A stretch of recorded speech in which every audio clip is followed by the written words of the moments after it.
Why don't more infant formula companies use organic, grass-fed whole milk instead of skim? Why don't more infant formula companies use the latest breast milk science? Why don't more infant formula companies run their own clinical trials? Why don't more infant formula companies use more of the proteins found in breast milk? Why don't more infant formula companies have their own factories instead of outsourcing their manufacturing? We wondered the same thing. So we made ByHeart, an infant formula company on a mission to get a lot closer to the most superfood on the planet, breast milk.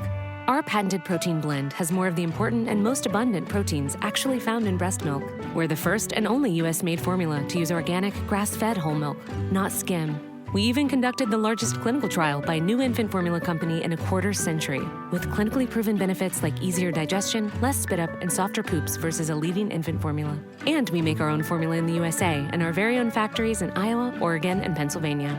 ByHeart, a better formula for formula. Learn more at byheart.com.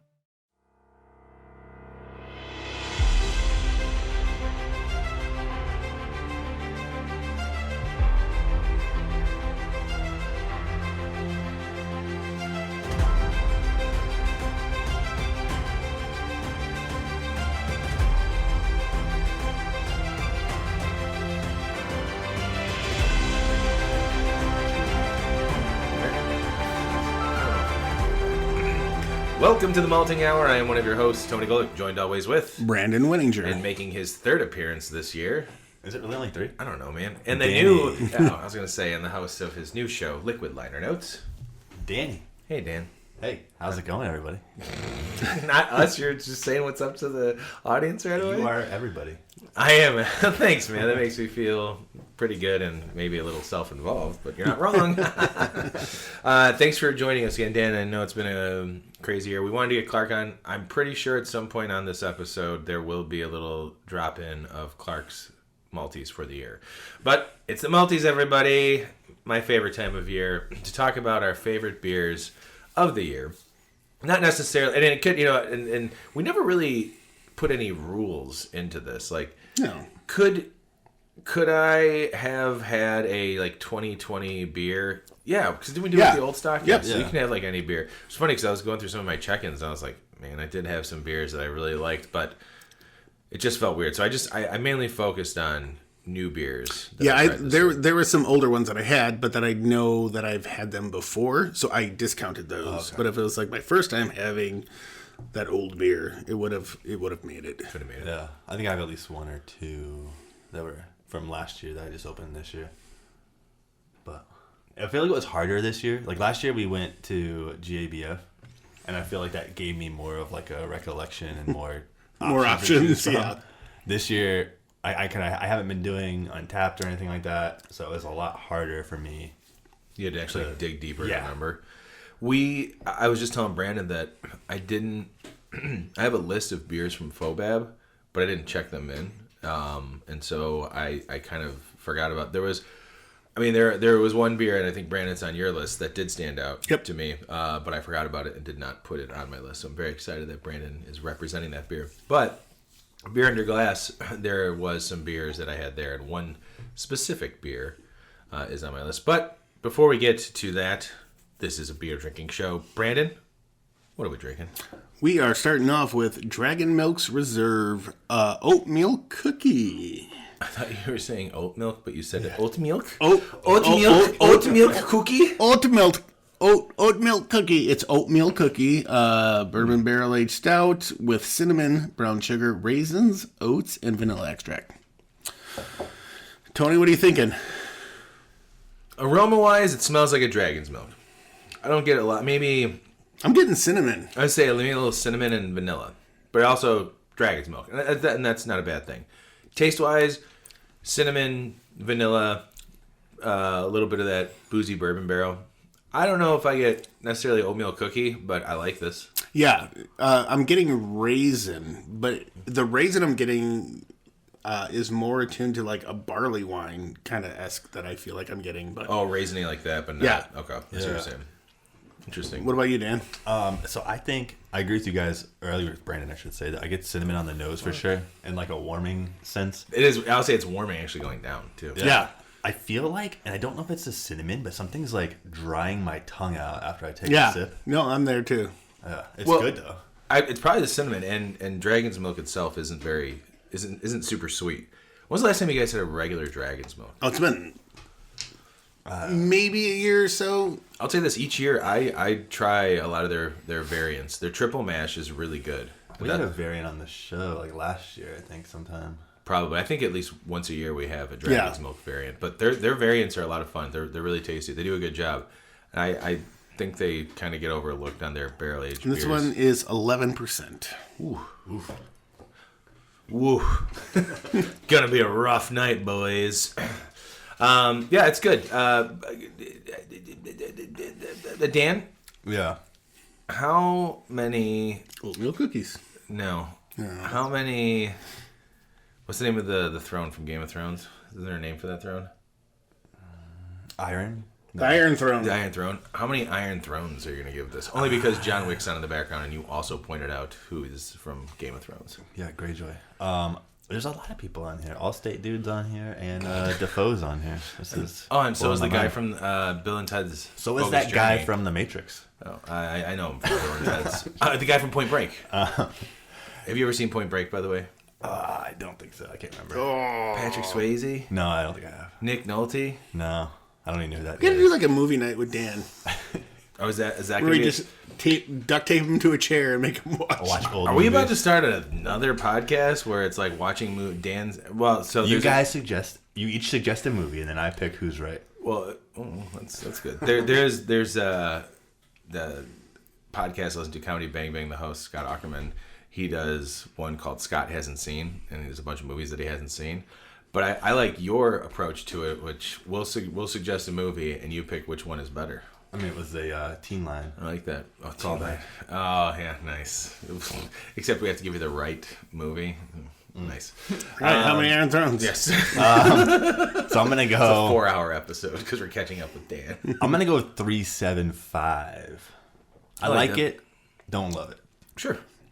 If you were offered it, you'd drink it again. But... Yeah, I drink it again. I think so. I think if I'm gonna go for a barrel aged stout and I want something that's on this spectrum, I think I typically would go for something a little more thicker in the body. Which Dragon's Milk is always thinner. Yeah. It's not always bad, but No. I mean the thickness isn't always bad, or the thinness, I should say.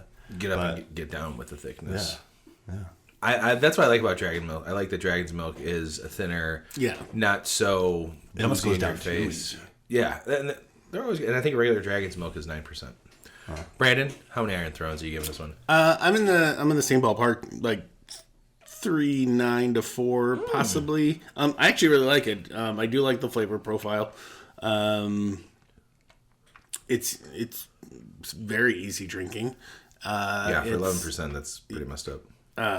Not cool. And I like the way the flavors present themselves. So like it's a good beer. I'm in between you guys. I'm gonna go 3.84.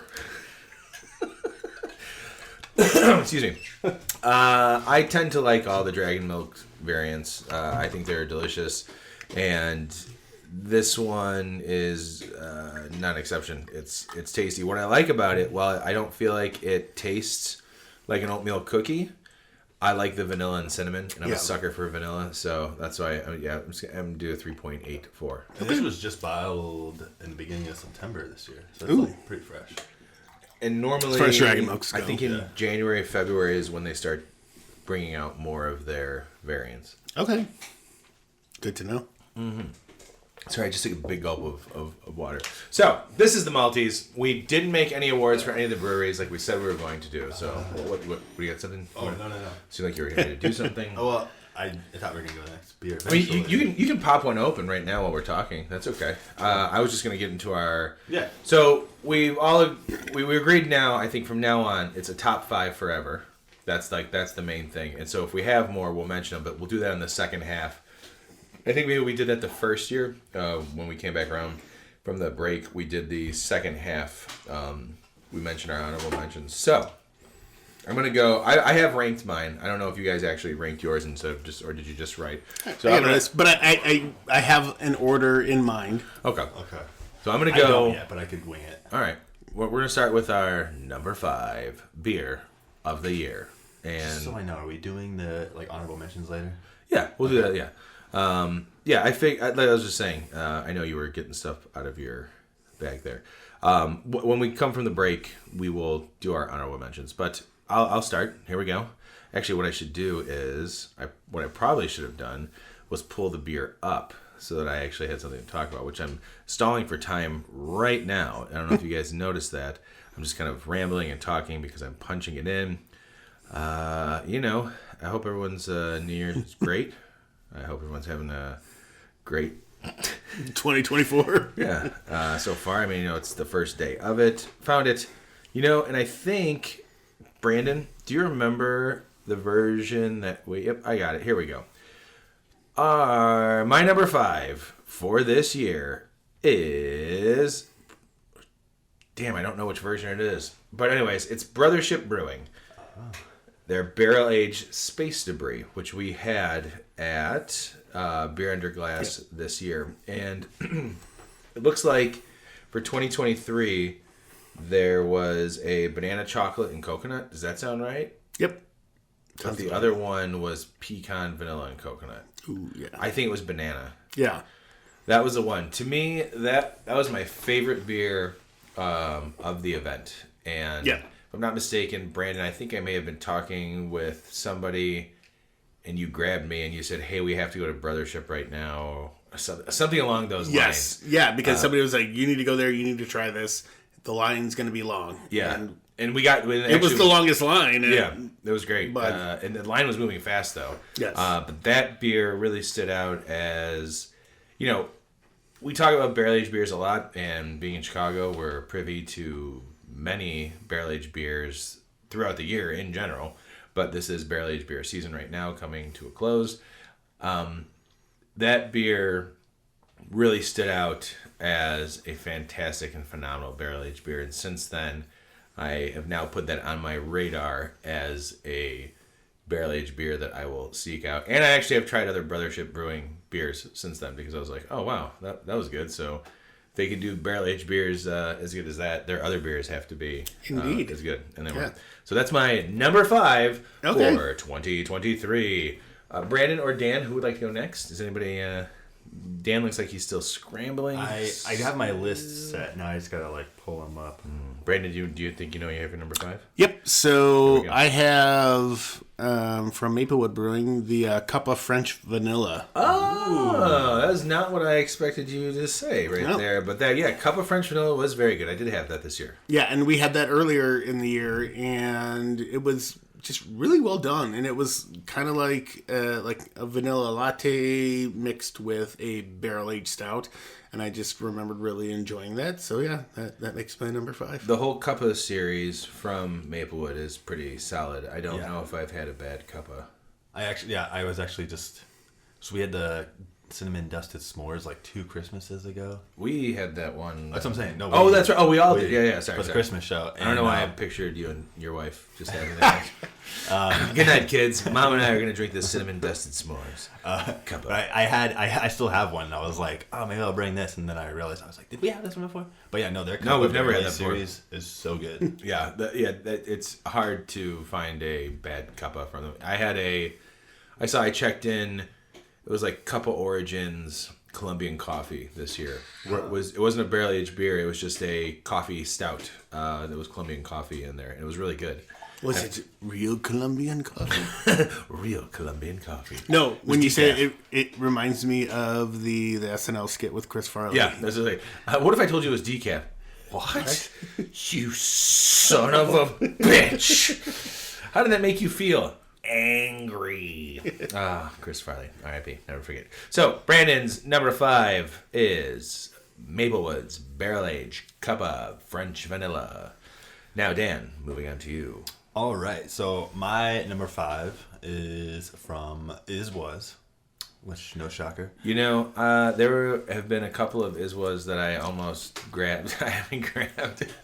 But at Beer on the Wall, they have a lot. In the Park Ridge one, they have a lot of Was constantly coming in and out. So every time I see them, I think of you. No. You're always in my thoughts every Thursday or Friday. So the Levain. While you're talking, let me open up this plastic. The Levain is the barrel aged sour that they do, and it's the levain to sourdough pitched into it, sourdough yeast pitched into it. Really? But he did a Montmorency cherry edition in 2022. I just opened it a couple months ago, but I really, really dug it because sometimes cherry can go too like medicinal, but this one was really balanced with the tartness and then sort of like that Brett Funk along with the cherry was really came through with like a true fruit instead of like the medicinal. I've never heard of it. Sorry, I just ate a Ritz cracker. I've never heard of a beer fermented with sourdough. Yeast. That's awesome. Well, he does. So they do like, I think he says they have like their house yeast, and then he pitches some of his sourdough starter, and then he also adds like dregs from, they say from some of their favorites. So I think that they honestly just like, they're drinking something that they like, and when they get to the bottom of the bottle, say those dregs. Yeah, they just pour it in. That's a homebrew hack too. If you want to cultivate yeast from other breweries, like sediment at the bottom, there's yeast you can cultivate that, and it's really easy to cultivate those yeasts to have your own, like, and get a starter, and then do your own yeast or whatever. You can crack that open. It's okay. Don't worry about it. It's that kind of show, Dan. It's a beer show where we crack beers when we're talking. By the way, dipping that Ritz cracker into this spicy honey was so good. Shout out to James Chang out of Kansas City for James his fantastic hot honey. Why don't more infant formula companies use organic, grass-fed whole milk instead of skim? Why don't more infant formula companies use the latest breast milk science? Why don't more infant formula companies run their own clinical trials? Why don't more infant formula companies use more of the proteins found in breast milk? Why don't more infant formula companies have their own factories instead of outsourcing their manufacturing? We wondered the same thing. So we made ByHeart, a better formula for formula. Learn more at byheart.com. Why don't more infant formula companies use organic, grass-fed whole milk instead of skim? Why don't more infant formula companies use the latest breast milk science? Why don't more infant formula companies run their own clinical trials? Why don't more infant formula companies use more of the proteins found in breast milk? Why don't more infant formula companies have their own factories instead of outsourcing their manufacturing? We wondered the same thing. So we made ByHeart, an infant formula company on a mission to get a lot closer to the most superfood on the planet, breast milk. Our patented protein blend has more of the important and most abundant proteins actually found in breast milk. We're the first and only US-made formula to use organic, grass-fed whole milk, not skim. We even conducted the largest clinical trial by a new infant formula company in a quarter century, with clinically proven benefits like easier digestion, less spit up, and softer poops versus a leading infant formula. And we make our own formula in the USA and our very own factories in Iowa, Oregon, and Pennsylvania. ByHeart, a better formula for formula. Learn more at byheart.com. And chili oil. Chili oil. Yeah. Brandon, I would not know about any of it if it wasn't for you. So I use all those chili oils. I wasn't using them as much in the beginning as much as I'm using them now. I've used it in stir fries. This sounds like an ad. I used it in stir fries, and now I'm gonna use some of this for some wings. I think I'm gonna do wings tomorrow. Dude, do it, man. It's so exciting. I'm pouring this in here now. Okay, so I'm pouring this very. Look, you guys. Oh, we all got a good pour in that. You're good. Okay, there's a little bit more in there.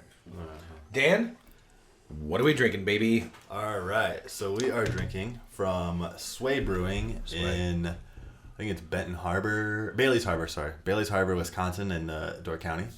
It is County Spruce. Are we going up to Door County this year? We're gonna take another weekend. We should. You know, Becca should come up too. We should go up there. The whole family goes. I'm the fourth wheel. I'll be Benjamin's +1, just like New Year's Eve. It'll be great. Sorry, continue. No, you're fine. So I've never had this before, but I just picked this up 2 weeks ago. Barrel fermented saison with foraged spruce tips. So he went out himself with some buddies or friends, I don't know, and foraged this. But it's a blend of beers brewed with barley, wheat, Wisconsin hops, and locally foraged spruce tips, fermented with our house mixed culture in oak barrels. Was it Sway Brewing? Sway, yep. So the reason I told you to pick that one is because Tony has been at odds with spruce-tipped beers. Yeah. Which is, I said that to him. So I would like to jump on this one right away. Go. It's a love-hate relationship with spruce beers. I will always opt to try them because I hate them. I do not hate this beer at all. This is really good. Aroma-wise, it definitely, maybe there's a slight hint of spruce, but it's not overpowering. No, it's more. I get more saison, like bready. Saison, slightly tart. Yeah. Yeah, the yeast profile is coming forward. But the taste of it. I'm taking another sip here. That spruce comes through, man. Yeah, but it's not like it's unpleasant. It's not overpowering. It complements everything so well. It's like, I think. Yeah. It's there. I don't want to say it's subtle because it's not subtle, but it's also not off-putting. Yeah. No, it is. This is really tasty. I love it. Yeah. This is really good. There's been. I'm going to adjust my list for 2024. There's 2023. There's been some. The first spruce tip beer that I ever had, and then like I gave it to you too, was that from Block 15. They did like a spruce tip like IPA or something like that. It was like they did it for Christmas, and my buddy sent it to me, and it was just like he sent me a couple of them, and I think I had one. I was like, holy shit, Tony needs to try this, and Tony was like, I don't like spruce beers, and I'm like, just shut up and try it. And he's like, all right, this is really good. Do you guys want to know the first spruce beer? Who I had it from? Oh yeah, that would be good. You can say Lake Effect or like Shorts. Shorts. Oh, well, there you go. No, Damn it, Shorts! Always fucking Clark. No, Shorts used to be my like little. Yeah, but and then when we did that, I know. You know what we're gonna do? You know what we're gonna do this year in 2024? Go to Shorts. We're gonna try and we're gonna contact Shorts and see if we do a Shorts redemption episode. Yeah, because Clark and I have held Shorts in such high regard for so long, and I'm not sure if it was necessary. I don't know anymore. I really don't. But anyways. I was going to say, I had my first spruce beer. I had to look up what the name was again, but Pennsylvania Tuxedo by Dogfish Head. Oh, yeah. I never tried that one, but I am No, me neither. But yeah, wow. I was going to say, I'm trying to pull it back up because I just lost it. So, by the way, this is one of the best scenes in the original John Wick. Oh, is this the original one? No. So this is County Spruce, but he does like a whole series where he forages ingredients in Door County. And so he has like yarrow, which is a flower, dandelion, the spruce, and goldenrod. And I think he's got some others he's working on. I was talking to him a little bit, but cool. I think it's a cool concept. He's a cool guy. He used to be at Hacienda, which is connected to Door County Brewing. We need to go up there. Yeah. It's really good. Door County Brewing and Hacienda are in the same space, and this is like 2 blocks away. So we could have went last time we were up there. Is it? He just opened. opened. We went to Door County. Yeah. He just opened not too long ago. Yeah, we couldn't have gone. Was it Door County that we put a sticker? Yeah. Put a sticker somewhere. Yeah, we were able to put a sticker up in Door County. Yeah, and I think our friend Liz was up there, and she's like, "Hey, look what I found." I'm waiting for somebody to find the one in Kona Brewing in Hawaii.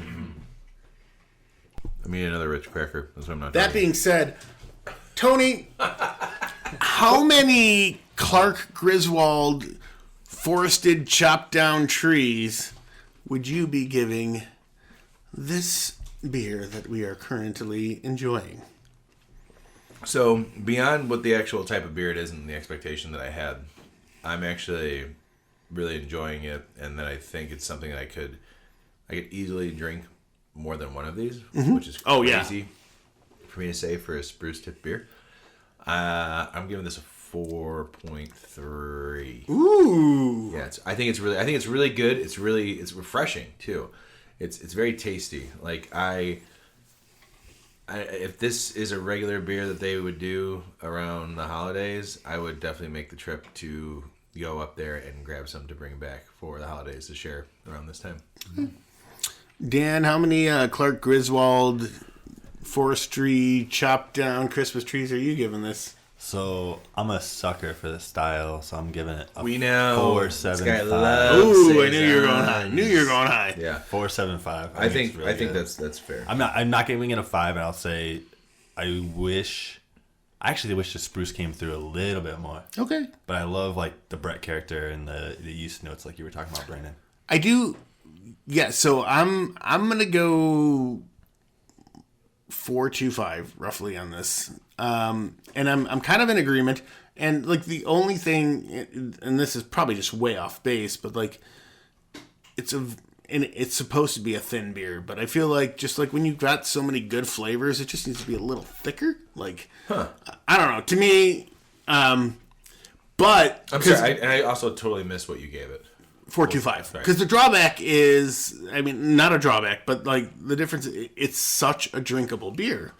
And I felt like if it's just like a tad thicker or whatever, like it would just make it, you know, something to like sip on a little bit longer. But yeah, 425. I mean, this is no way a bad rating. So one sip, everybody knows the rules. This is good, man. I would never gonna fucking quote that again. Where's Sway out of?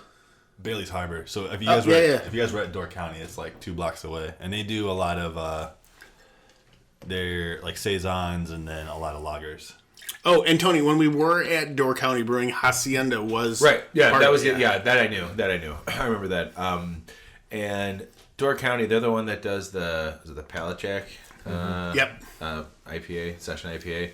That was good. We drank that at that bar where I got that card, the Bitters. I'm part of the Bitters Club. All right, so that being said, let's go to our number 4 beers. Number 4, here we go. Because we're getting close to a break. I can feel it. I know this is always an longer episode. All right, number 4. I'll kick it off since I kicked off the last one. This one is a collaboration beer. It is from our friends at Old Irving, and Phase 3 is their barrel-aged migration, which we had a chance to try at Goose Island's Stout Fest, which I can't remember how many pounds of coconut this got. 400. There you go. It was insane. There's so much coconut. If you don't like coconut, you would not like this beer, but it was such a... Brandon, I think you still have a can of it. Probably. And I think you have a can of the regular migration. Probably. It's a fantastic beer. I really like this one. It was close to going up higher, but would it surprise you guys that out of the top 5, that's the last barrel-aged beer that I have? Ooh. Now, my honorable mentions, there are some, but I tried to stay away from... I mean, let's face the facts, guys. I love barrel-aged beers, but... I didn't want to just fill my list. But real quick,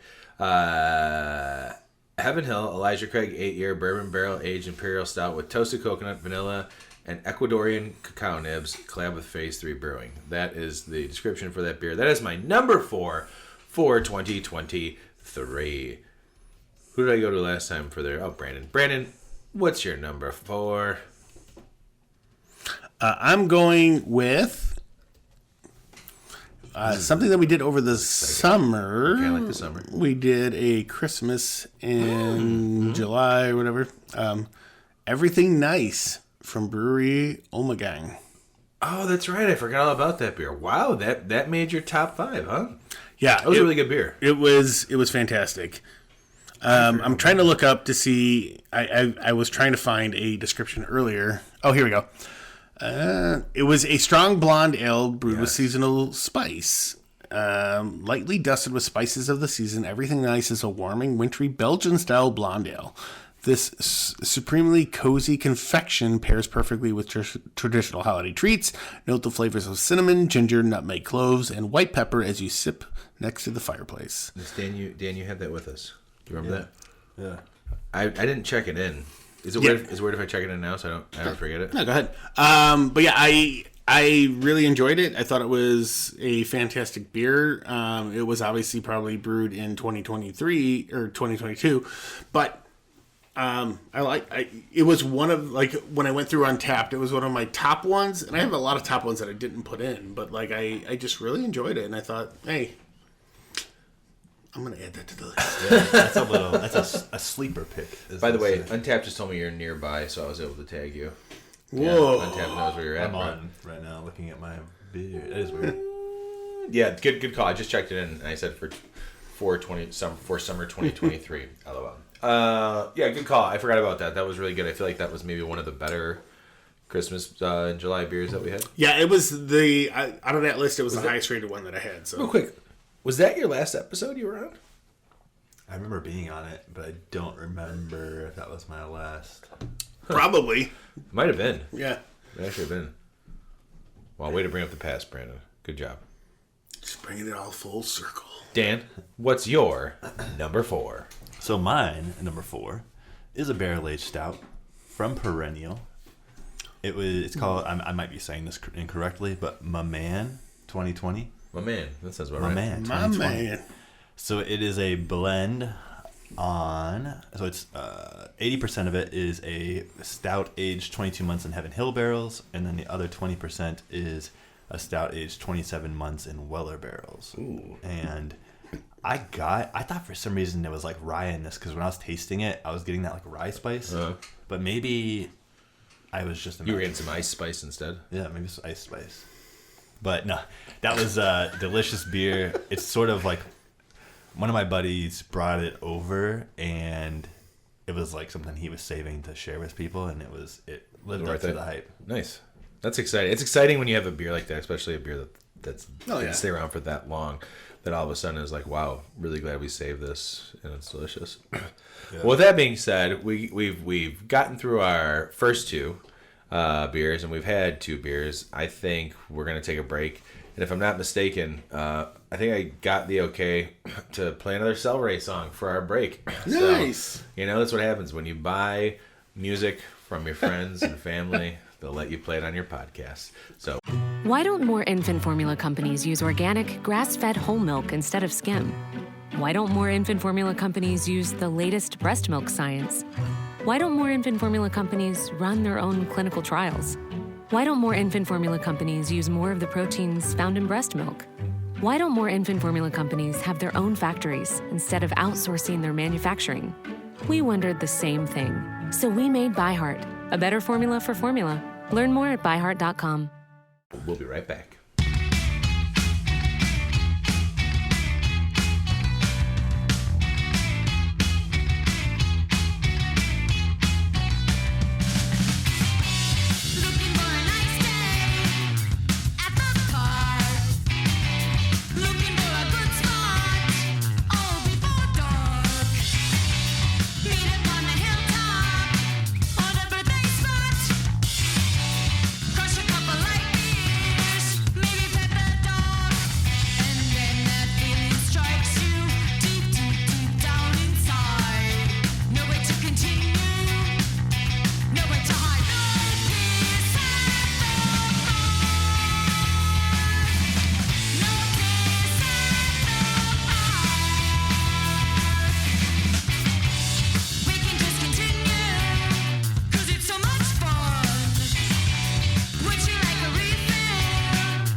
And we're back. Welcome back, everybody. That was another song by Cel Ray. You heard them from last week. Kevin Goggin of Multi-Hour fame. His band, Cel Ray, C-E-L space R-A-Y. That was the title song from their recently released EP, Piss Park. I do love that EP, and I love those guys. That band's awesome. So check them out, Cel Ray, C-E-L space R-A-Y. Good stuff. Also, at some point, I think, you know what we're going to do right now? Before we get into our honorable mentions, here's a good time for us to hear from our buddy Clark and his top beers of 2024. Take it away, Clark. Gentlemen, so nice to speak with you through a recording. I'm so glad I hit my record of not being on one podcast in the year 2023. But I did drink a few beers, and I will make this short and sweet, my top 5. Malteez of 2023, beginning with number 5. Drank this in Belgium this year. Delirium. It was Delirium Red, a fruit beer. Delicious. And number 4, what a surprise, from Watermark in Stevensville, Michigan. It was Bodega Mango Habanero. Their Bodega Lager is their, I wouldn't say flagship, but they have it all the time. This day, back in May, they had a mango habanero version, delicious. Another surprise, Revolution, double barrel VSOD, yum yum. Hop Butcher coming in at number 2. This was early 2023, I believe, very beginning of January. High ABV, hazy IPA, Blizzard of 67. And rounding out my top 1 is from Tripping Animals Brewing. I actually drank this in Phoenix. Cuddle Buddies. Drank it at Wandering Tortoise, a beautiful beer bar if you're ever in the area. And that, my friends, is my top 5. Happy New Year. See you next year. Wow. What a crazy collection of beers. Can you believe his number 1 beer for 2023? Wow. That's insane. Did not see that one. I didn't see that one coming either. Typical Clark. Oh, man. Boy, I miss that guy. But, with that list, it really just feels like he was here all year around, Anyways, so moving on. Let's, do you guys want to run through you guys have 3 honorable mentions. I have 5 honorable mentions. From, if you, I don't know, you guys have it. You don't have to rank it, but I do have my. So we started with doing 5 and 4. Now we're just going into honorable mentions. Yeah, I think we'll run through our honorable mentions now. Or do you want to do our top? You know what? Let's do our honorable mentions before we get our number 1. How's that? Okay. Yeah. Okay. So what are we drinking right now before we get into our number 3? We are drinking Afterthought Brewing Company's Hops and Fruit number 1. This mixed fermentation saison brewed with Indiana Chinook hops and fermented with Michigan currants and gooseberries. It was aged and bottled in January 4th, 2020. So this beer is coming up on 4 years. And it's really fucking good. Yeah, what do you think? Dan, you're the saison expert on this this outfit we have. What do you think of this one? So, Afterthought's beers typically skew more acidic. And this is definitely the tartar than the last one we've had. I really like it. I mean, usually in saisons you're not going to get the hops. Like the hops are listed, but I don't know that I'm like getting the hops. It's kind of just acidic with a little like yeast character for me. Yeah. And maybe the currants are coming through for me. Ooh, currants. I feel like I'm getting that a little bit. I was actually kind of shocked. So it's like very gold. Like it's like a gold beer. Currants, I feel like were like kind of dark colored, and I thought it was going to skew the color of They're it. closer to like raisins. Yeah. I feel like if I'm getting anything that is quote unquote not pleasant in it, if there is something there that might be some old hops, it was the first thing I thought of. That's like the acidity's in there, the fruitiness is in there, but there's just like this little. I mean, again, this is a 4-year-old beer. There's something just in the background, just a little bit that kind of reminds me of like an old, not like wet cardboard, but like an old hop that's just kind of lingering there. But then I did swirl my beer around in my glass, and I don't have that anymore. That was just kind of up front. But it's a tart, fruity. Let me get one more sip. Tart, fruity. It's not sweet, but it's also not super dry, if that makes sense. Right? Like it's not like drying. I don't know. I think it's dry for me, but it's not leaving my tongue like that. No, yeah, maybe. Yeah. That's maybe like. I guess I was afraid. I feel like to me it's like in the middle of like a dry and a sweet, because maybe it's like the fruitiness that is telling my tongue and my brain like, hey, there's a sweetness because of fruit. You know what I mean? Yeah. But overall, I think it's really tasty. It's really good. Brandon? No, I agree. It's got the right amount of sour and acidity that I would enjoy in a beer. Yeah, it's not burning my chest.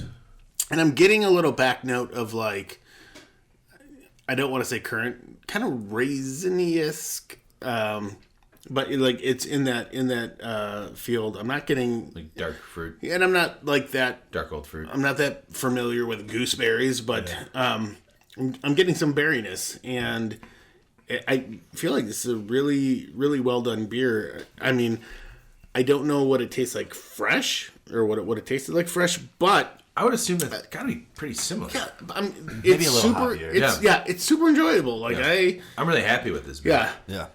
I like it a lot. Dan, how many gooseberries are you giving this? I'm going to choose that because I've never had a gooseberry, like Brandon said. I'm going to go 4.25.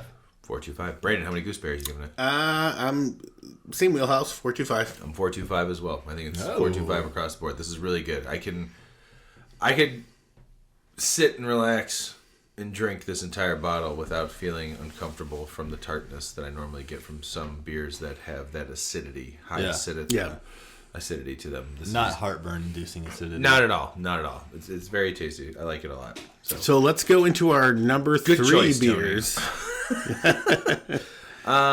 So my number 3 beer is a beer that we've had on an episode from a guest on the episode from a brewery on that episode. It was Sipes.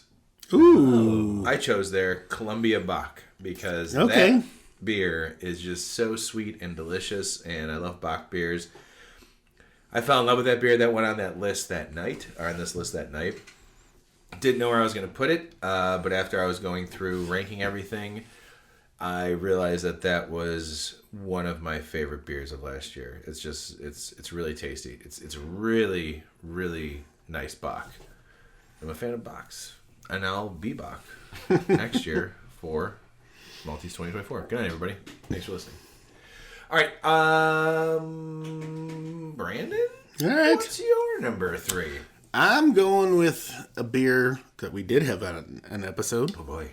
It's from Mars Brewing Company. Heyo. It's their Cream Puff Potchki Yeah. beer. Punchki. Punchki, yes. Punchki. Sorry. We had that, and it kind of blew me away. It was Blew us both away. Really super tasty.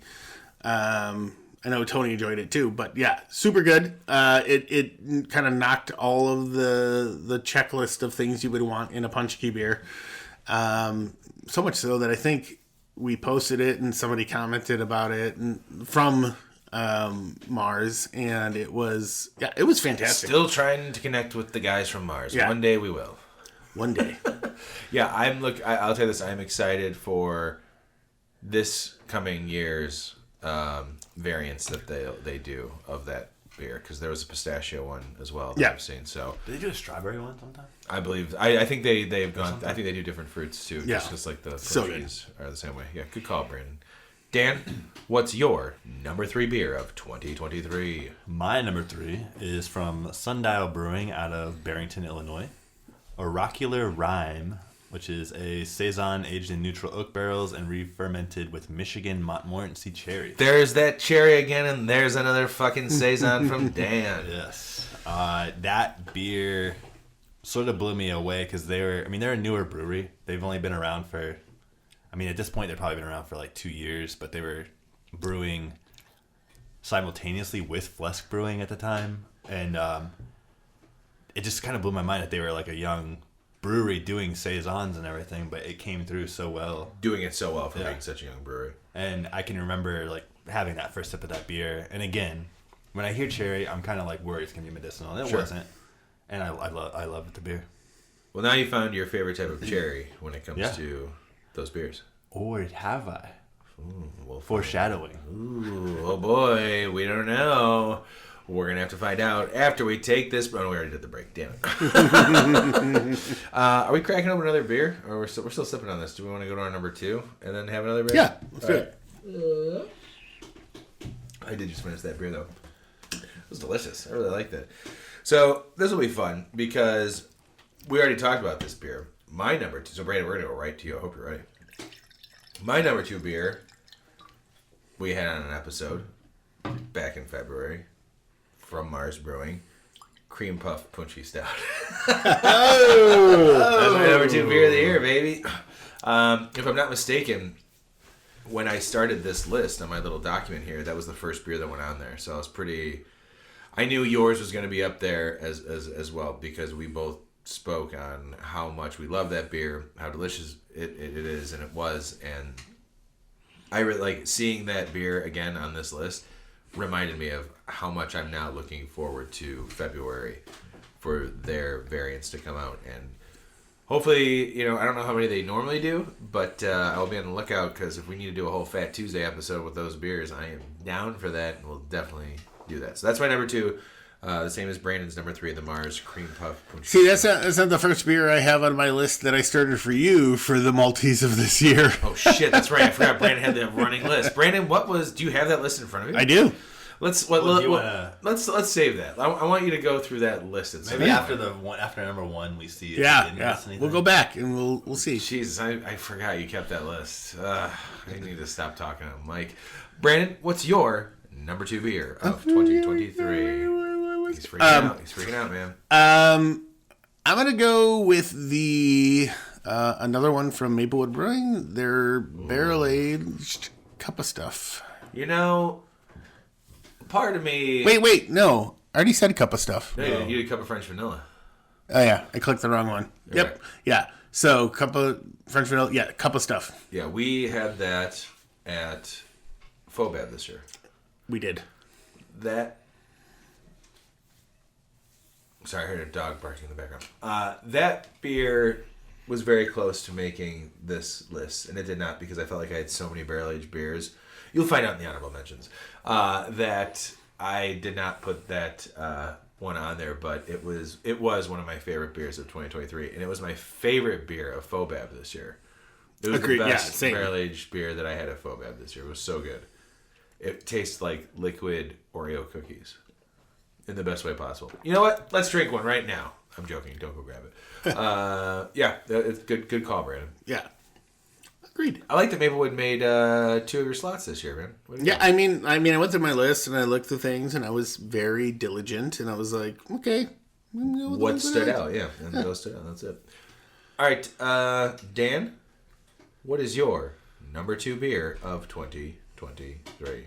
My number 2 beer is from. Does it have cherries in it? No, it does not have cherries in it. Whoa! Green Bench Brewing. Green Bench? Green Bench. Are you talking about our friends down Florida? in Tampa Bay? In St. Petersburg. St. Peter, sorry, Florida. Florida. Wild Shape. And this is a Belgian white that they ferment with Britannomyces, a blend of Britannomyces yeast, and then dry hop it with Citra and Galaxy. Whoa. And so this is similar to our number 1 beer last year, I think. Mine, yeah. Was that both of ours? I think it was. Yeah. And I can't remember what it's called. How does Guild or Guiding Bolt? Guiding Bolt, yeah. Held does Guiding Bolt. And just like... Go get me some more of that, Dan. I'll have to see. I mean, I'm going down in like a week, so I will see. But the way that they do the saisons with the Brett and then dry hop it with like the traditional so like good. hazy IPA It smells hops, fantastic. it's like the perfect blend between hazy IPA and saison. I love it. It's really good. I really wish I could have tried that. Yeah, Thanks for I'll see sharing. if they have any more. Yeah, when you go down there, please feel free to let me know and message me, and I will be happy to give you some loot for that because that would be great to have some more beers from them. I'll for sure be going. I mean, I know you're going. I'm just saying, I mean, to Green Bench. Oh. Again, yes. I know that you're going. You've already stated that, Dan. I don't know where I had a card for Green Bench. I went once. Yeah, you said it. You said that, I think. I don't know where that card is. I want to know where that is. Hey, before we get into our honorable mentions, we should crack another beer. What are we drinking? We still... Yeah. Honorable mention. Yeah. You're right. You're that correct. one sound. I'm worried about that one. Of that Acidic. one being like super acidic. It could be. And I'm also worried about the other one being too sweet. Brandon, do you have anything else? Do you want to roll the dice and grab something randomly? I can do that. Yeah, we're gonna let Brandon go and do that real quick.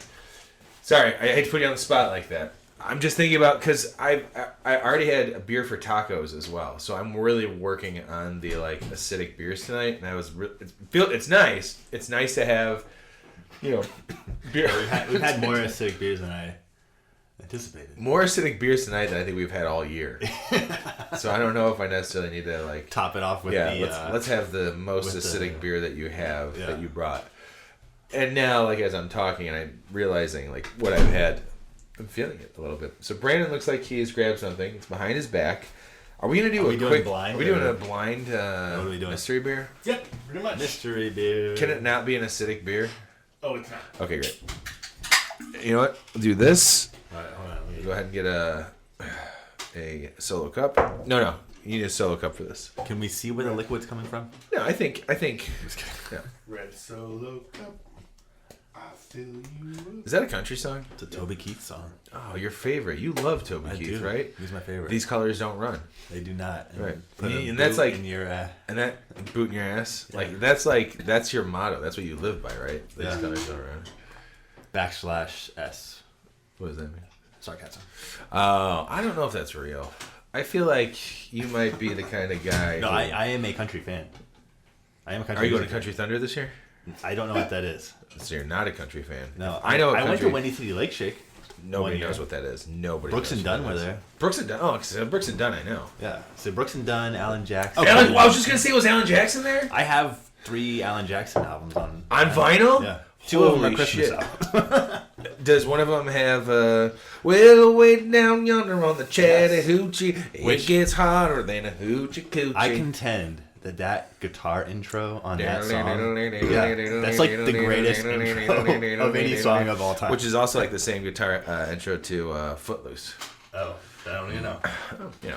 All right, let's get into this mystery beer before we get into our mentions. Here we go. Oh, it's dark. It's dark. It smells barrel aged.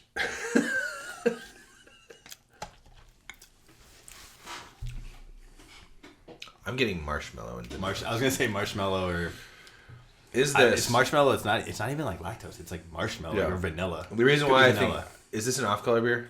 No. No. No. Wow, that was my first thought was that it was Dino S'mores. Too thick for an off color. Dinosaur is a little thinner than this. True. Yeah, this is like marshmallow, vanilla. I almost wonder if I don't know. Is this barrel aged? I almost want to guess. Yes. I almost want to guess that this is the like barrel aged cup of It is French not. vanilla. Yeah. No. Because it's thick like a maple wood. would No. This is not as thick as. This is definitely not as thick as. This is 2 C's. The maple wood was 3. Yeah. Or 4. There you go. Yeah. 4. Okay. It's not off color. Oh, I'm loving this. Jeez. I'm loving this. Is there vanilla in this? Yes. Yeah, it's vanilla heavy. Is it vanilla deep? Or Yeah, I was just saying it's vanilla. No. No, it's not But red. vanilla is the prominent. Is this Brickstone? No. I was gonna say I feel like the deep, like vanilla deep. Way I haven't more had it in a barrel. while. No, there would I be feel way like it was more. sweeter than this. Yeah, more there would be way barrel. more barrel. So there's vanilla. I've had to temper my expectations. Is with this you guys. temperance fucking vanilla? Yeah. Oh yeah, baby. That's why that vanilla hits so good. It's good. Might meets right. Yeah. There's their might meets right. Yeah. You know what? I should have fucking known. I thought you would get it right off the bat. Well, I got the vanilla right, and that's the one thing that I talked about how much I loved this beer. Man, thanks for bringing that one out, Brandon. It's good. It's very good. We went in depth in the Might Meets Right lineup for this year. It was fun to go to Temperance and do all that. Which, by the way, did you guys end up trying that 10-year Gatecrasher? I have not yet. I did. It's fucking good. It's a 10% version of Gatecrasher, and it does not drink like a 10%. I thought it was a 10-year-old gatecrasher. No. I was like, have they been around that It's a long? 16-ounce, 10 years, yes, they have been around 10 years. That's why it's their I thought 10 it was year. anniversary. Yeah. It's really good. It's 16-ounce can.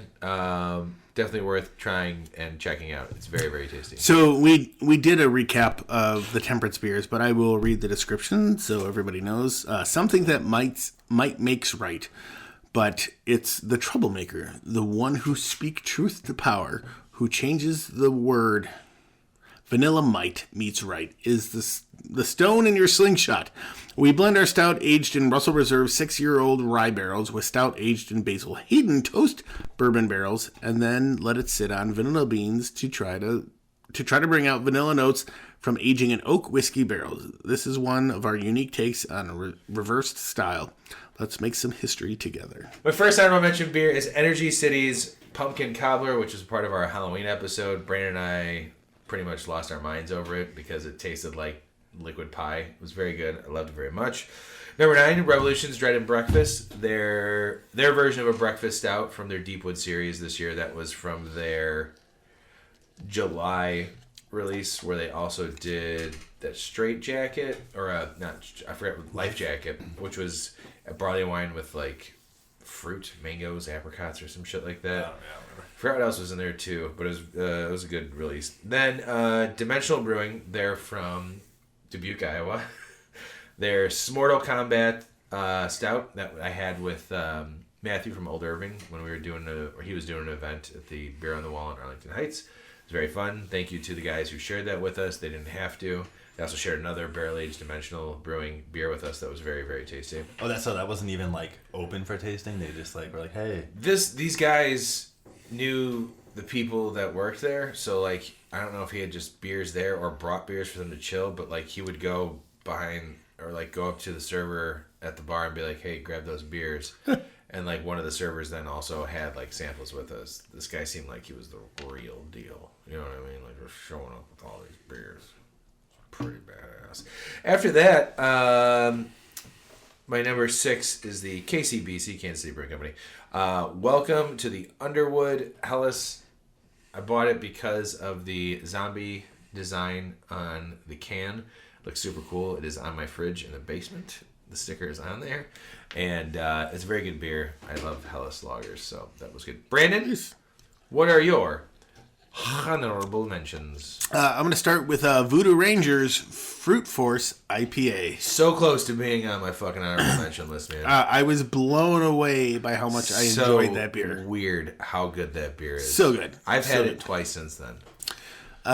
Next up on my honorable mention is a beer that is near and dear to my heart. From Howard Brewing Company, Sarcasm Starts at 10 a.m. I also was... I should have put that on my goddamn list. Hey, you dumb motherfucker. Piece of shit. And then, because, shit comes around, back to Old Irving Brewing. It's the first one on my list. Barrel-aged Trail Buddies. Yes. That was good. Barrel-aged Trail Buddies is good. It was sweet. It was sweet to me though. That one was a little tough for me to get through. Yeah, but that's why it's honorable. Yeah, I mean that's a good beer to share with friends. Hence Trail Buddies. Yep. Very good. And now we just saw the way that John Wick ends. Now you know he ends up with another dog. Damn. What happened to his first one? Oh boy, it gets killed in the beginning. It's pretty much why this movie. Okay, never mind. Dan, what are your honorable mentions? All right, so I don't have these in any particular order. That's okay. So number 10, or we're at 8, right? Number 8. It doesn't matter. I did 10 beers, but well, yeah, you do number 8. 8. All right, so Sway Brewing, which we just had one of the beers earlier. Bailey's Harbor, Door County. The Voice That Speaks Inside, and this was a English mild. Ooh, nice. And it was just, I just had it 2 weeks ago, and for some reason, like that bready character, I haven't had that in a beer in a long time, and it just really like popped for me this year. Midwest Coast Brown Ale, I feel like is where or their mild is where I get that. Yeah, very delicious. Number 7, Sundial Brewing. Ooh, making their appearance Second again. appearance. Yeah. Last Peach of the Night. Ooh, Which that the sounds label. like a sexual innuendo. The label is Last Donut of the Night from the J Dilla Donuts album. Oh, really? So it is a. So it's tugging on my heartstrings there. It's not a sexual innuendo. No, and Wish I didn't. but say that was just delicious. I mean, peach, saison, slightly acidic, delicious. Shout out to J Dilla. Shout out to J Dilla, R.I.P. And then number 6 is Cantillon Fafoon. Oh. And that, I was dropping my wife, kids, and mother-in-law off at the airport, and I saw that Afterthought, shout out to Afterthought again, got a keg in. Whoa. And I was like, all right, I'm going to drop them off at Midway, and I'm going to Afterthought because I've never had this, and it lived up to the hype. Nice. But it didn't make the top 5. It did not make the top 5. But it was still worth It it. could have. Yeah, It it could have, could've. but you just like some ones the other. Yeah, I Or mean, some beers yeah. more than others. Some ones the other. It's one of those things where, I don't know, maybe I was like, just because of myself leaning more towards stuff that's stateside, local. No, for sure. I feel like I think our lists show that we definitely lean more towards our local favorites more than anything. But yeah, very delicious. Apricot came through. Delicious. That's fantastic. Now, Brandon, are we going to do the number 1 first, or do you want to go through what I said were going to be some of my top beers? How many do you have of my Malteez list? Oh, on my Malteez list. your list. That you kept track of. God, I really I only got 4. Actually, only got 4. Fuck. Have I mentioned any yet? None. No. One. Sorry. One. Okay, so I have mentioned one. Was it the Bach or what? Which one was it? Mars Brewing's Okay, so we both knew that one. So there's 3. Punch Key. All right, so let's do our number ones, and then we'll hear the disappointment that is when I say things on mic. So my number one beer, which I think might shock a lot of people, has become, when I see it on the shelves, I grab it. To me, it reminds me or makes me feel like this is what I want from an IPA all the time. Just a standard IPA. It is Noon Whistle's Hot Prism Blue. It's not a new beer, but it's just a beer for me that I bought a bunch this year. When I see it, when I see it on the shelves, I grab a 4-pack of it. It's just a really tasty IPA. Fruity, piney, nuts. I mean, like the hoppiness of it's great. The sweetness of it is great. It is just fantastic. And Noon Whistle, thank you for giving me something other than the gummy beers, because I do like the gummy beers, but this Hot Prism Blue is just my number one beer that I tried this year. And like I said, I don't think it's necessarily a new beer for them, but for me, it was a new beer, and I love it. And that's my number one beer for 2023. Brandon, what is your number one beer for 2023? So I had one in mind, and then I was just kind of going through and thinking. You were looking at my list, and you were like, "Tony was right about this one." No, but things that I enjoyed this year. And was it seeing Corey Feldman at Rifus? No, totally. My number one beer is going to be Old Irving's Doji / Oni. Because I got kegs of that stuff.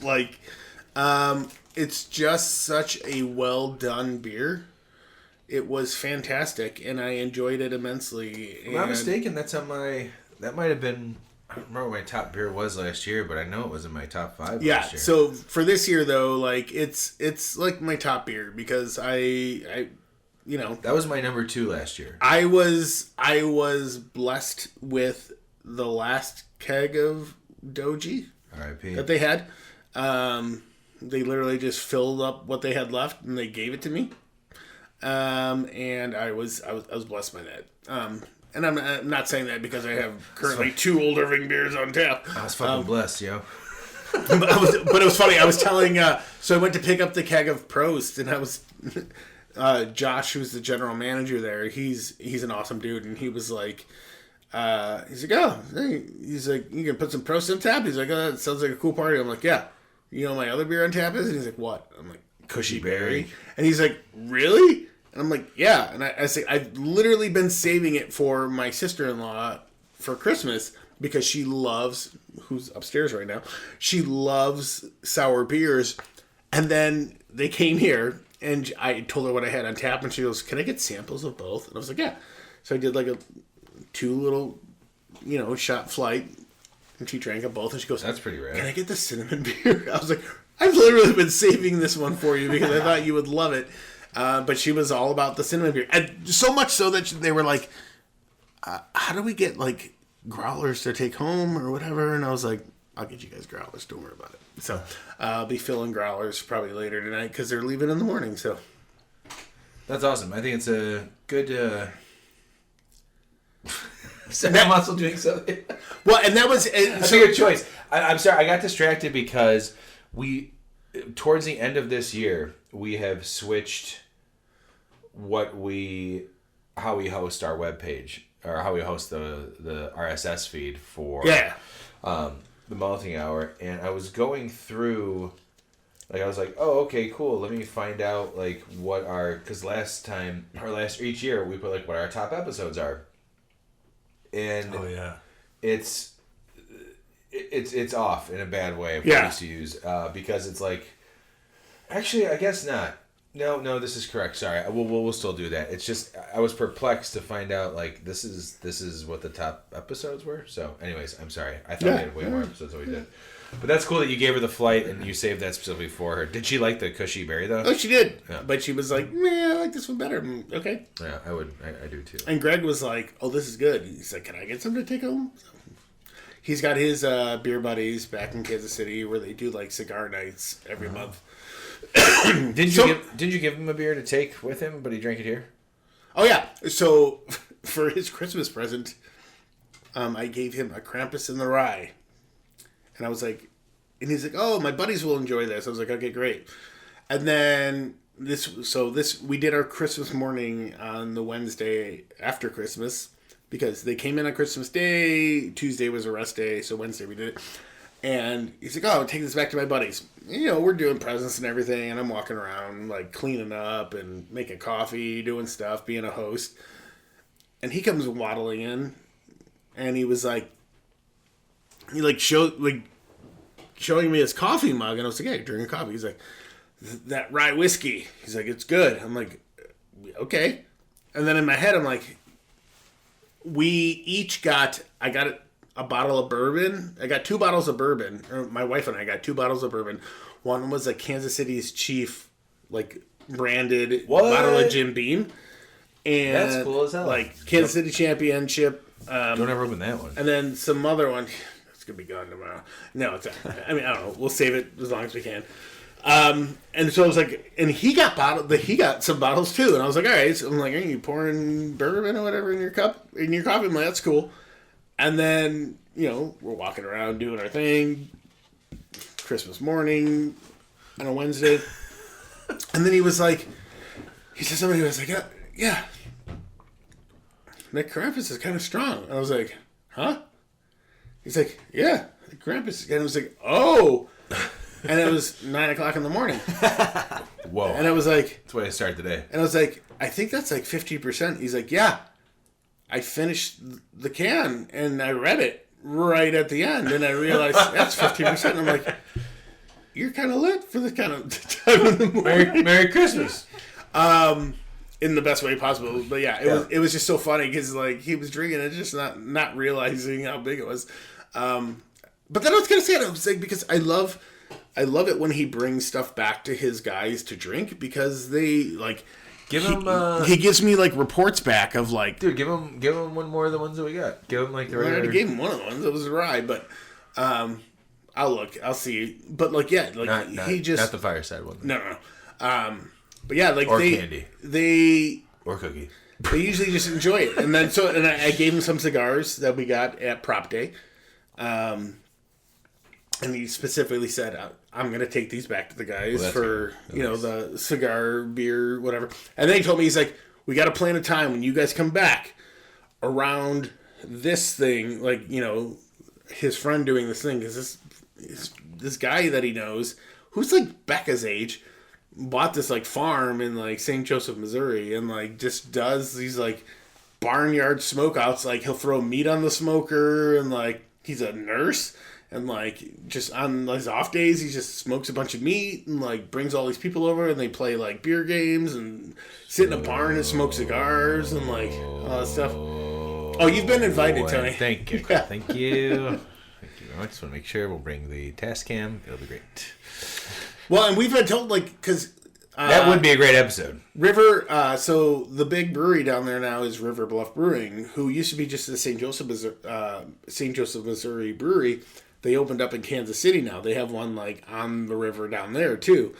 By the way, Dan's totally invested in the prequel to John Wick, which is the Peacock show, the Continental. So, he's been saying, like, come on down. They told us, like, hey, you guys can stay at our place. Like, come on down, do some recording. So, that's always on the table. We need to do that. Yeah. That sounds fun. Agreed. Dan, what is your number one beer for 2023? That was a long-winded... That was great. That was fantastic. It was a good story.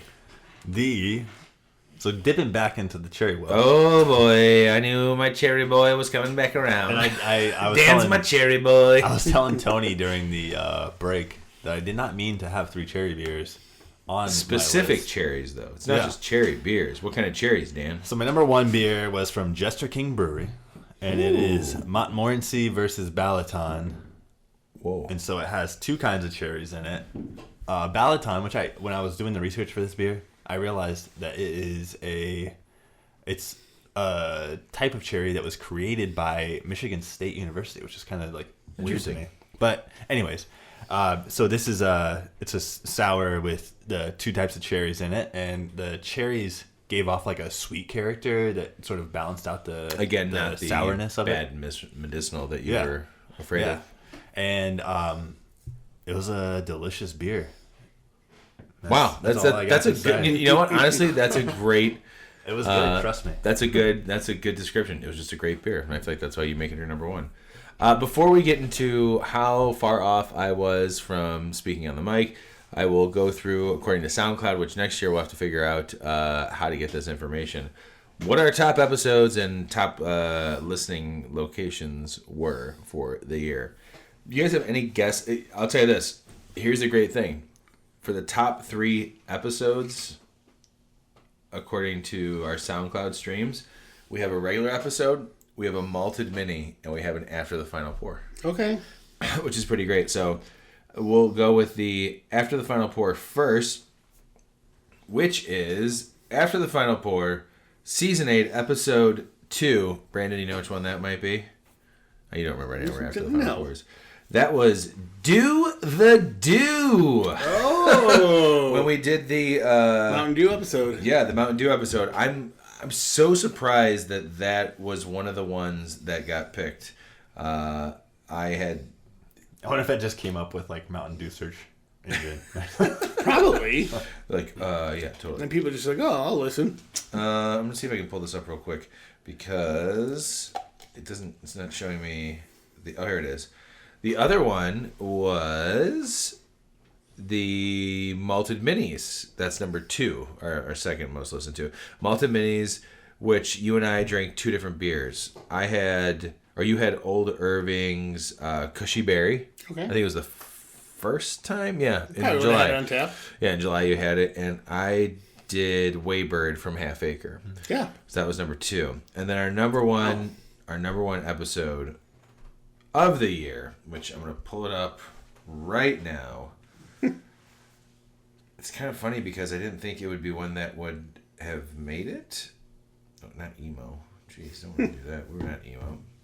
It was episode 104, Empty the Fridge, which I think was an episode that was with only me, you, and Clark, possibly. Yeah. So that was episode 104. That was February 20th. And then we had Cruz Blanca's Barbosa, Sketchbook, H2OP Sparkling Water, Lake Effect Goza Reposada, Hot Butcher Meet the Simcoes, Pipeworks Ninja vs. Unicorn, Lo-Fi Blueberry Wheat. Okay. So that was it. That was our number 1 episode of the year back in February. And I will go through right now. SoundCloud really just wants us to resubscribe. Sorry, SoundCloud, we got a better deal. Our top cities. Are you ready? Number 3. You ready? Dubai. Dubai? Is it even legal to listen to it? I don't know. From January 1st to January 1st to December 29th. Dubai. Number 2, San Diego. Ooh. And number 1. Our number 1 listened to city, which I would have thought would have been us, was Anaheim. What? Yeah. It's wild. Insane. That's what SoundCloud's telling me. You're just like taking over Southern California. Shit. Everyone's using VPNs. Yeah, totally. That's also probably the part of it. So thank you everybody for listening. We appreciate it. Now, Brandon, what's on the list? I need to know what's on Your the list? Yeah. So your first beer that you mentioned that was going to be part of your Malteez was Space Junk Logboat. It was an IPA. That was really good. That was good. Space Junk You gave me one of was those. really good. Yeah. And then you did mention Mars Brewing's Punch Key. Okay. And then Zombie Ice. Oh, you know what? I thought about that beer. I did think about that beer. Zombie Ice was really good, but looking back on this year, no, that's not a multi-contender. And then the final one I have on the list was This and That. That's right. The gin barrel one? That should have been on the list. That should have been on the list. I think we had the regular and the gin barrel. Yeah. Yep. That was I don't remember what years. I think that was the regular one. That should have been on the list. My bad. I blew that one. Everything else I still stand by because Zombie Ice was very good. That's but not Maltese contender. I think I was just blown away about how easy it was to drink. That very high alcohol. How well done it was. Like it was a really well done beer. Really tasty. I want to say along the lines of like that continuation of like a well-known beer, the Antihero Imperial Antihero. Oh, It's very good. Oh no, it's fantastic. But again, it's it's every like, time it comes out, I'll grab it. I'll grab one can of it from Beer on the Wall. It's really good because when I have it, once I'm done with it, I'm like, that's enough. See you next year. Yeah. It's a lot, but hey, go try that Gatecrasher 10-year anniversary. Yeah. Well, there it is, everybody. That's it. That's the Malteez for 2023, and that ends our year. Another year of doing the malting hour. A lot of things have changed. Yeah, thanks for joining us. A lot of things have changed. By that I mean it's just me and Brandon mainly because Dan's too cool. Dan, why are you too cool for us now? Kids. I don't know. Well, you got kids, and also, why don't you tell everybody about your new podcast real quick? All right, so Liquid Liner Notes, and I wanted to get something to do to continue the hip hop's Instagram and just take it a step further. So it's all interview based, music and craft beverage. I was fortunate enough to have Tony on where we talked about the malting hour. This podcast. Yeah, this podcast. You threw me for a loop because I thought we were just talking about Run the Jewels. Oh, really? I had no idea we were talking about me. My bad. So yeah, no, we talked about homebrewing, malting hour. Talked about Run the Jewels for a good 5 minutes. There's and a then lot we to talk talked about Brandon. his music production. Yeah. Brandon gets mentioned a bunch. Yeah. And Tony's other podcasts that he's been on and his music production mostly, really. And but yeah, and I'm just trying to interview people who are sort of like lesser known behind the scenes in the music and the beer industry. Yeah, it's a good show. It's a good show. And you figured out how to do your mics. Yes, I did. You sound less nervous, way more working on that. That's good. That's good. It's been a while since I've recorded. Where can Liquid Liner Notes be found? Drugs. Everywhere. Everywhere. It is everywhere. Right? Yeah, I should. I mean, everywhere where I think people listen to stuff. Spotify, Amazon. Kind of bummed because Google Apple. Podcast is about to go away. Oh, is it really? That's where I listen. I think I have it on there. I don't know. Yeah. It doesn't matter You now. are on there. Spotify. And then, I started a Liquid Liner Notes pod Instagram, just to post the When the episodes are up. Yeah. So is Liquid Liner Notes pod? Yeah. That's the best place to find you. Yeah, that and hip hops on Instagram. And maybe we'll see you next year. Pick one. Yeah. Double bill. Fuck, this guy. Brandon, you got any other side podcasts you're starting up next year? Yeah, I'm still working on my Chicago podcast called Fuck This Shit, Fuck That Shit. We'll be talking about the best giardiniera, the best beefs, the best pizzas, all that shit.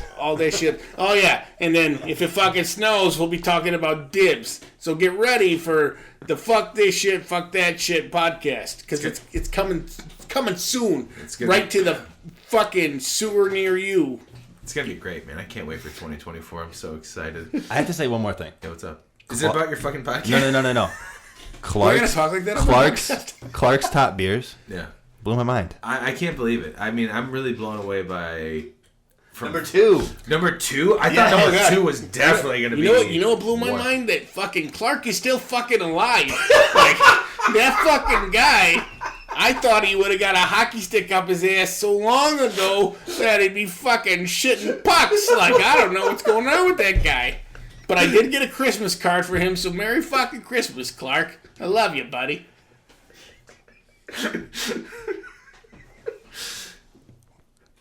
Thanks, everybody, for listening. We love you guys. Have a safe and happy 2024. Happy New Year. We love you. Bye. This has been The Malting Hour. Be sure to follow us on all social media by searching The Malting Hour and at themaltinghour.com.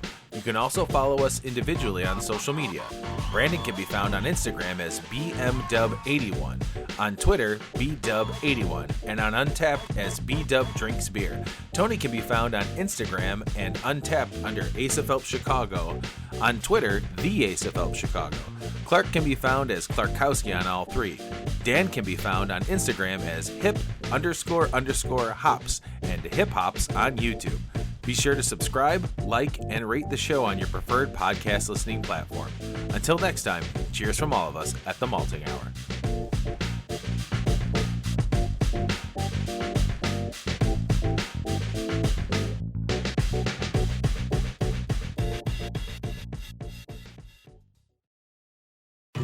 Breast milk science. It's a thing, and it's our thing. We're ByHeart. We're an infant formula company on a mission to get a lot closer to the most superfood on the planet, breast milk. Our patented protein blend has more of the important and most abundant proteins found in breast milk. We're the first and only U.S.-made formula to use organic, grass-fed whole milk, not skim. We make our formula in our own factories in Iowa, Oregon, and Pennsylvania, using a small batch manufacturing process that works to preserve the integrity of our ingredients. We ran the largest clinical trial by a new infant formula company in 25 years, and clinically proved benefits like easier digestion, less gas, and softer poops versus a leading infant formula. We were the first infant formula company to earn the Clean Label Project Purity Award. And while we've put a lot into ByHeart, there's a long list of things you won't see on our ingredient list, like no corn syrup, no maltodextrin, no GMO ingredients, no soy, no palm oil. ByHeart, a better formula for formula. Learn more at byheart.com. Breast milk science. It's a thing, and it's our thing. We're ByHeart. We're an infant formula company on a mission to get a lot closer to the most superfood on the planet, breast milk. Our patented protein blend has more of the important and most abundant proteins found in breast milk. We're the first and only U.S.-made formula to use organic, grass-fed whole milk, not skim. We make our formula in our own factories in Iowa, Oregon, and Pennsylvania, using a small batch manufacturing process that works to preserve the integrity of our ingredients. We ran the largest clinical trial by a new infant formula company in 25 years, and clinically proved benefits like easier digestion, less gas, and softer poops versus a leading infant formula. We were the first infant formula company to earn the Clean Label Project Purity Award. And while we've put a lot into ByHeart, there's a long list of things you won't see on our ingredient list, like no corn syrup, no maltodextrin, no GMO ingredients, no soy, no palm oil. ByHeart, a better formula for formula. Learn more at byheart.com.